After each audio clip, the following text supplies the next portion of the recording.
Hi friends, so in this video I am going to derive the expression for the time period. Okay, so before that I am drawing here the diagram for conical pendulum.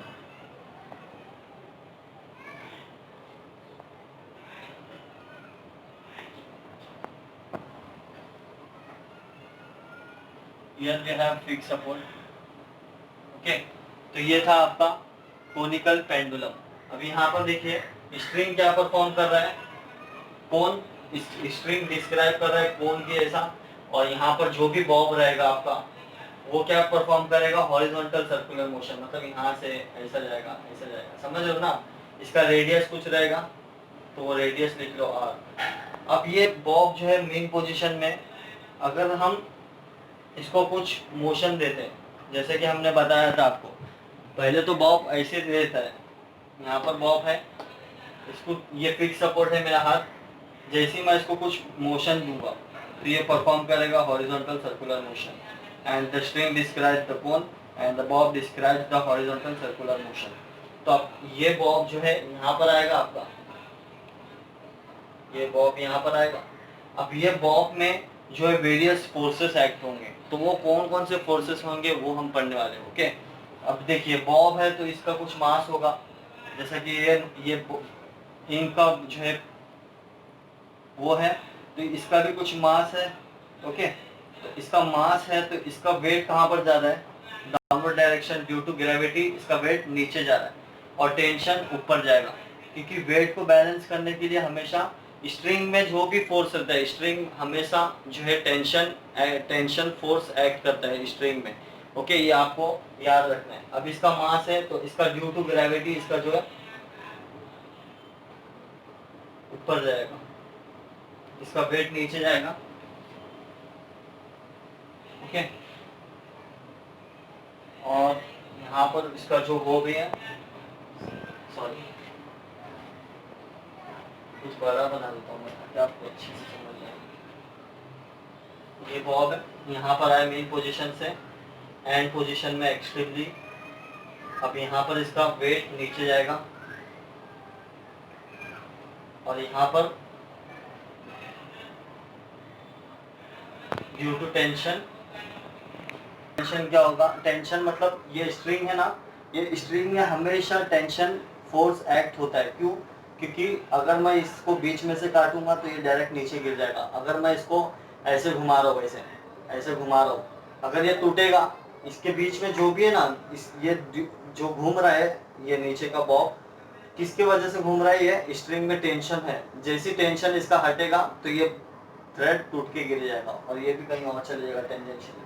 तो यहाँ पर ये theta है, यहाँ पर आपका जो कोण डिस्क्राइब कर रहा है स्ट्रिंग, इसको हम थीटा लेंगे. ओके, क्यों थीटा है, क्योंकि यहाँ पर ये हमारा मेन पोजीशन में था, जैसे हमने मोशन दिया तो कुछ एंगल में ये डिस्क्राइब हो रहा है, कुछ एंगल है इसके बीच में फिक्स सपोर्ट के, तो ये एंगल अल्टरनेट एंगल की वजह से, अल्टरनेट एंगल पढ़े होंगे ना आपने, ये एंगल इक्वल रहता है ये एंगल के. ओके, अल्टरनेट एंगल से ये एंगल थीटा हो गया, तो ये टी है आपका, तो ये टी, तो ये टी कॉस थीटा. ओके, और यहाँ पर आपका मोशन करेगा यहाँ, तो ये आपका हो गया टी साइन थीटा. ओके, अब यहाँ ये जो इसका स्ट्रिंग का एक लेंथ होगा, अभी ये जितना भी मैं कितना आधा या आधा मीटर है ना, तो इसका आधा मीटर लेंथ है, तो यहाँ पर हमने ड्रॉ किया है तो ये एल हो गया, इसका कुछ लेंथ होगा. इसका मास हमेशा due to gravity downward direction में एक्ट हो रहा है, तो यहाँ एम जी लिख दो. ओके, यहाँ एम जी ये टी कॉस थीटा कैसे आया समझ गया आप. यहाँ थीटा है तो थीटा ऑलवेज, थीटा कंपोनेंट क्या लेते हैं हम, कॉस, और इसके परपेंडिकुलर में साइन लेते हैं. कल भी हमने ज्योमेट्री में पढ़ा है, ये 90 रहता है ना, थीटा ये 90 माइनस थीटा है ना. तो उसी तरह जो 90 में जो एंगल रहेगा वो आपका क्या कहलाएगा, जो परपेंडिकुलर टी कॉस थीटा के परपेंडिकुलर टी साइन थीटा, इसका कुछ रेडियस है और यहाँ पर ये सेंटर मेन पोजीशन है. ओके, इसका डाउनवर्ड डायरेक्शन क्यों जा रहा है, ड्यू टू ग्रेविटी. ओके, इतना हो गया. इसके बाद एक कंपोनेंट आपका यहाँ रहेगा स्ट्रिंग में, क्योंकि स्ट्रिंग में टेंशन है ना आपका, तो ये क्या रहेगा आपका टी। अब ये समझ लीजिए कि ये जो टी है ये रिजॉल्व होकर दो कंपोनेंट क्यों बना है। अगर ये दो कंपोनेंट बनाने का इसका रीज़न ये है, अगर मैं ये घुमा रहा हूँ, स्लो घुमाऊंगा तो एक टाइम आएगा कि ये जो है बॉब मेन पोजीशन में आ जाएगा। मतलब क्या हुआ कि इसमें कुछ टी साइन थीटा है, that's why it is come in main position, came into the main position. अगर मैं इसको फास्ट घुमाऊंगा, ऐसा फास्ट घुमाऊंगा तो क्या होगा, ये बॉब सेंटर की तरफ नहीं जाएगा और ना ही रुकेगा। ये बॉब जो है टी कॉस थीटा इस पे एक्ट होने लगेगा। जब फास्ट घुमाऊंगा तो T cos theta role play करेगा, और जब मैं स्लो घुमाऊंगा तो ये ड्यू टू सेंट्रीपिटल फोर्स ये सेंटर की तरफ आ जाएगा और ये स्टैटिक पोजीशन में हो जाएगा। समझ गए आप? ओके, तो यहाँ पर रिजॉल्व करने का ये रीजन है क्योंकि ये स्ट्रिंग इंक्लाइंड है, और इंक्लाइंड कंपोनेंट हमेशा हम रिजॉल्व करते हैं वर्टिकल और हॉरिजॉन्टल कंपोनेंट में, ताकि हमको इसका कुछ एंगल मिले। अभी ये इंक्लाइंड है, इंक्लाइंड में हमेशा, अभी जैसा ये ऐसा है आपका स्ट्रिंग, तो ये हमेशा एक वर्टिकल और एक हॉरिजॉन्टल कंपोनेंट बनाएगा। तो ये आपका टी था, तो यहाँ टी कॉस थीटा, ये टी कॉस थीटा हो गया, यहाँ टी साइन थीटा। समझ लो, समझाने के लिए बता रहा हूँ मैं। तो हमेशा इंक्लाइंड वाले फोर्स को हम रिजॉल्व करते हैं with in the, it will resolve into two component, one is sin theta, one is cos theta, and the theta component indicates the cos and it is perpendicular to the cos, we will write t sin theta। Okay, तो इतना हो गया। अभी हम derivation की तरफ जाते हैं। इसका L हो गया यहाँ पर। अब यहाँ पर आप तुम लिख सकते हो कौन सा फोर्स कहाँ पर एक्ट कर रहा है, तो यहाँ पर साइड में आप लिख दो। जैसे अगर फॉर एग्जांपल आपके बोर्ड एग्जाम में ये आता है क्वेश्चन, तो इसके पॉइंट्स आपको लिखने होंगे कि the bob describes the horizontal circular motion with radius r and the string having length, some length L, and the force which is acting on the string upward direction, okay, which is t cos theta, and the downward direction। अब ये देखो, ये जो mass into gravity है, wait जो है, ये wait है ना आपका, ये वेट को बैलेंस कौन कर रहा है, टी cos थीटा। अभी जो मैं कल आपको बताया था, मेरा वेट होगा कुछ ना कुछ, तो मेरे वेट को बैलेंस करने के लिए मेरे ऊपर कोई नॉर्मल रिएक्शन होगा। तो अब ये बॉब को बैलेंस करने के लिए क्या है, वेट को बैलेंस करने के लिए टी कॉस थीटा है। तो वेट हमेशा इक्वल होगा किसके, टी कॉस थीटा के। और टी साइन थीटा देखो, ये सेंटर की तरफ जा रहा है, तो मैं कल ही बताया था, the force which is acting towards the centre is called centripetal force. तो ये सेंट्रीपिटल फोर्स कैसा एक्ट कर रहा है, कैसा एक्ट कर रहा है सेंट्रीपिटल फोर्स, क्योंकि हमने पढ़ा है टुवर्ड्स द सेंटर जा रहा है, तो ये सेंट्रीपिटल फोर्स। और सेंट्रीपिटल फोर्स का हमने डेरिवेशन भी देखा था, सेंट्रीपिटल फोर्स का एम आर ओमेगा स्क्वायर, और क्या होता है m v square by r. ये दो फॉर्मूला है। ओके, अब यहाँ पर लिख दो वेट, वेट कहाँ जा रहा है, डाउनवर्ड में। टेंशन टी कॉस थीटा कहाँ जा रहा है, T will resolve in two component, T cos theta, T sine theta. तो टी कॉस थीटा किसके इक्वल है, टी कॉस थीटा किसके इक्वल है फ्रेंड्स, से आपको पता चलेगा। T sine theta towards the centre जा रहा है, और मैंने कल ही बताया था इसका definition, centripetal force, the force which is acting towards the centre is called centripetal force. तो यहाँ पर टी साइन थीटा की किस कौन से इक्वल है, T sine theta centripetal force के इक्वल होगा। तो सी पी एफ, और हमें पता है, हमने डिराइव किया है सेंट्रीपिटल फोर्स का फॉर्मूला। उसका दो फॉर्मूला होता है, m r omega square which is equal to m v square by r. ये कैसे मिला, v equal to r omega, standard फॉर्मूले से। ओके, तो यहाँ पर ये हो गया weight v equal to r omega friends. तो यहाँ पर स्पेस नहीं है, मैं यहाँ पर आपको डेरिवेशन सॉल्व करके बताता हूँ। यहाँ पर देखिए फ्रेंड्स, ये बॉब में जो है तीन फोर्स एक्ट कर रहे हैं। एक तो डाउन मास की वजह से वेट इसका नीचे जा रहा है, इसको बैलेंस करने के लिए टी कॉस थीटा। ओके, ये सेंट्रीपिटल फोर्स के जैसे एक्ट कर रहा है टी साइन थीटा, और यहाँ पर एक टेंशन है। तीनों चीज़ को मैं एक तरफ लिख लेता हूँ। पहला तो वेट, वेट क्या है, एम जी। एम जी किसके इक्वल है, टी कॉस थीटा के। Okay, why, because tension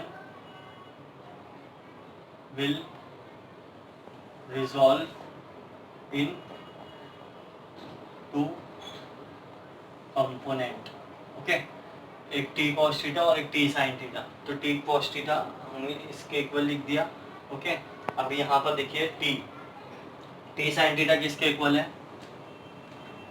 T sine theta equal है CPF के, सेंट्रीपिटल फोर्स के। तो टी साइन थीटा किसके इक्वल है? सेंट्रीपिटल फोर्स के। ये हो गया हमारा, ये हो गया। ओके, अभी सेंट्रीपिटल फोर्स का हमने कल ही इसके प्रीवियस लेक्चर में हमने डिराइव किया था। क्या था? mr omega square which is equal to mv square upon r। Okay, अभी यहाँ पर देखिए, अभी मैं इसको इक्वेशन दे दूँ, आपकी मर्जी, एक ये दो है ना।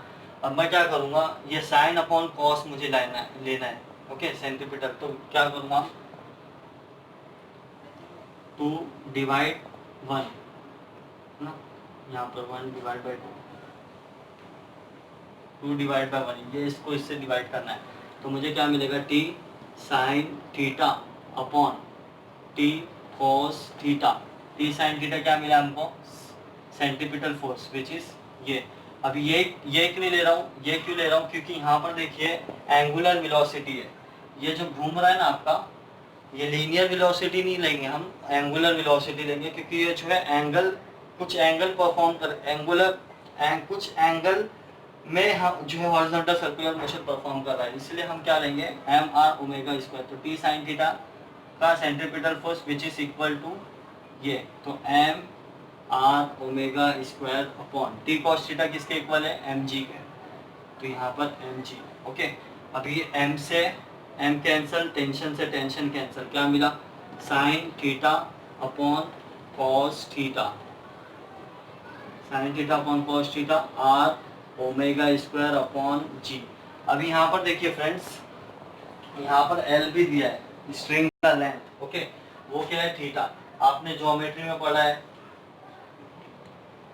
अभी यहाँ पर मेरा थीटा है, थीटा के सामने अपोजिट, ये 90 के सामने वाला हाइपोटेनियस, और बचा जो है एडजेसेंट। ओके, अब ये थीटा के सामने वाला ये क्या है? मेरा अपोजिट है। क्या है ये? अपोजिट, ये हाइपोटेनियस और ये एडजेसेंट। तो मुझे साइन थीटा के टर्म्स में लेना है। तो साइन थीटा का क्या फॉर्मूला होता है? अपोजिट अपॉन हाइपोटेनियस, है ना। तो अपोजिट मेरा क्या है? टी साइन थीटा है, टी साइन थीटा है, तो यहाँ पर लिखिए टी साइन थीटा। और हाइपोटेनियस मेरा क्या है? हाइपोटेनियस एल है। अब मुझे क्या चाहिए? मुझे साइन थीटा में पुट करना है, ये साइन थीटा में एक वैल्यू चाहिए। तो मैं एक काम करता हूँ, यहाँ पर ये आर है, r. Okay, r sine theta, ये टी साइन थीटा नहीं आएगा फ्रेंड्स, यहाँ पर देखो ये आर, देखो सॉरी, साइन थीटा नहीं लेंगे हम, आर लेंगे। Okay, make a correction, r opposite है, ये थीटा के सामने, ये थीटा के सामने अपोजिट मेरा क्या है? ये आर है। यहाँ पर आर है ना, रेडियस, तो अपोजिट मेरा आर हो गया, डिवाइड बाय हाइपोटेनियस मेरा एल हो गया। ठीक है, मुझे यहाँ पर आर की वैल्यू चाहिए, तो आर की वैल्यू यहाँ पर से कैसे निकालूंगा? एल को क्रॉस मल्टीप्लाई करूंगा, तो आर क्या मिल जाएगा? R is equals to sine theta into l, r की वैल्यू है।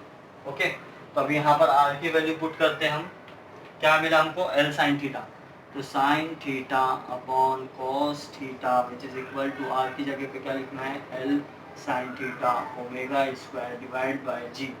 ओके, अभी यहाँ पर देखिए, अब मुझे ओमेगा चाहिए, क्योंकि हमको एंगुलर वेलोसिटी फाइंड करना है, तो ओमेगा को यहीं लिखो। ओके, ये डिनोमिनेटर में यहाँ के न्यूमरेटर में जाएगा, और ये न्यूमरेटर में यहाँ के डिनोमिनेटर में। ओके, और कॉस थीटा पहले से यहाँ पर, तो ये साइन थीटा से ये साइन थीटा कैंसिल हुआ, तो मुझे क्या मिला? G upon l cos theta is equal to omega square. Square तुम squaring on both this side करेंगे तो क्या आएगा? ये यहाँ का रूट आ जाएगा, क्या आएगा? G upon l cos theta which is equal to omega, या तो यहाँ पर लिख दो लेफ्ट हैंड साइड, ये आपको मिला angular velocity under root of g upon l cos theta. अब मुझे टाइम पीरियड फाइंड करना है फ्रेंड्स, तो टाइम पीरियड के लिए मैं क्या करूँगा? टाइम पीरियड का फॉर्मूला क्या होता है? टाइम पीरियड का फॉर्मूला, ओमेगा का एक फॉर्मूला होता है, omega is equals to 2 pi upon T. Omega is equals to 2 pi, ये ओमेगा क्या है, एंगुलर वेलोसिटी। वेलोसिटी का फॉर्मूला क्या होता है, डिस्टेंस अपॉन टाइम। ओके, अब ये डिस्टेंस, ये बॉब जो है कितना डिस्टेंस जो है कवर कर रहा है। तो अभी अगर ये बॉब यहाँ आया, अब मुझे हॉरिजॉन्टल सर्कुलर मोशन परफॉर्म कर रहा है, मतलब ये बॉब यहाँ आ जाएगा, यहाँ से यहाँ, यहाँ से यहाँ, यहाँ से यहाँ। जब ये बॉब यहाँ से यहाँ आएगा तो 180, फिर यहाँ ये बॉब यहाँ से यहाँ आएगा तो 360। तो 360 को अगर हम रेडियन में लिखेंगे तो 2 पाई लिखते हैं। समझ रहे क्यों लिख रहा हूँ, डिस्टेंस, ये बॉब जब यहाँ पर से यहाँ पर यहाँ कवर करेगा तो ये सिर्फ पाई रहेगा, फिर यहाँ से यहाँ आएगा तो 2 पाई। ओके, और ये कुछ ना कुछ टाइम लगेगा। ये डिस्टेंस अपॉन टाइम, ये लीनियर वेलोसिटी का फॉर्मूला है, एंगुलर वेलोसिटी का फॉर्मूला है, और हमको क्या मिला है, ओमेगा। तो ओके, हम क्या जो है क्या रीजन है इसका ये लिखने का, आप लोग समझ गए। तो यहाँ ओमेगा की वैल्यू मैं 2 पाई टी पुट करूँगा। देखो तो मुझे मिला क्या था वहाँ पर, omega which is equal to under root of g upon l cos theta. तो ओमेगा क्या है मेरा, 2 pi upon T which is equal to under root of g l cos theta. मुझे टाइम पीरियड चाहिए, है ना। अभी मुझे जो है टाइम पीरियड का चाहिए, टाइम पीरियड का डेरिवेशन हम कर रहे हैं। तो टाइम पीरियड हमारा कहाँ है, डिनोमिनेटर में। तो what I am going to do, I am going to do the reciprocal of both the sides. तो हमको क्या मिलेगा, t upon 2 pi which is equal to, अब यहाँ पर उल्टा किया तो यहाँ पे भी उल्टा होगा, तो यहाँ पर क्या होगा, l cos theta divide by g. Okay, अब मुझे टाइम पीरियड चाहिए, यहाँ डिनोमिनेटर में 2 पाई है, इसको यहाँ पर भेज दो। तो t which is equal to 2 pi under root of l cos theta upon g. ये था आपका derivation of time period. Okay, t which is equal to 2 pi under root of l cos theta by g. Now अगर आपको question में problem में पूछा जाएगा कि what is the frequency, frequency क्या है, फ्रीक्वेंसी की फ्रीक्वेंसी निकालने के लिए, तो you all know, as you all know the frequency formula, general formula for frequency is the inverse of time period. Okay, n equal to 1/t। तो यहाँ पर मैं क्या करूँगा, इसका फिर से रेसिप्रोकल लूँगा। तो n which is equal to, n क्या होता है, 1 अपॉन टी। तो ये t है, इसका वैल्यू मतलब 1 अपॉन में लूँगा मैं। तो क्या मिलेगा मुझे, n which is equal to 1 upon 2 pi under root of l cos theta upon g. Okay, अभी यहाँ पर देखो ये डिनोमिनेटर का डिनोमिनेटर है, डिनोमिनेटर का डिनोमिनेटर कहाँ जाएगा, न्यूमरेटर में। This all are the basic thing as you all know. तो 2 pi under root 1 upon 2 pi into under root of g upon l cos theta. तो ये था आपका formula for the frequency n is equals to 1 upon 2 pi under root of g by l cos theta. Okay, thank you so much.